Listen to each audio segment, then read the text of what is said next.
எனக்கு ஒன்று தெரியும், எனக்கு எந்த தாளந்துகளுமே இல்லாமல் அவர்களை விட நான் குறைவானவனாய் என்னுடைய மனசு சொல்லும்போது, என்னுடைய கைகளை போருக்கும் என்னுடைய விரல்களை யுத்தத்திற்கும் படிப்புகிற, என்னை ஞானவானாய் மாற்றுகிற, என்னை திறமசாலியாய் மாற்றுகிற, எனக்கு முன் இருக்கிற இந்த மனிதனை விட என்னை ஆச்சரியமாய் நடத்துகிற ஒரு தேவன் எனக்கு இருக்கிறார்.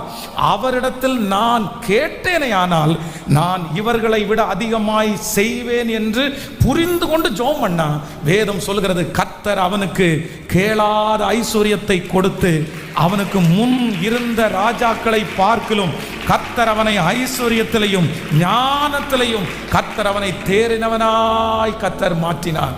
இந்த சத்தத்தை கேட்டுக்கொண்டிருக்கிற யாராவது ஒருத்தர் உங்க வாழ்க்கையில மற்றவங்களுக்கு முன்பாக நிற்கும் போது நீங்க குறைவா ஃபீல் பண்றீங்களா? ரொம்ப குறைஞ்சது மாதிரி நீங்க நினைக்கிறீங்களா? எனக்கு இந்த மாதிரி இல்லை, எனக்கு இந்த மாதிரி இல்லை, எனக்கு இந்த மாதிரி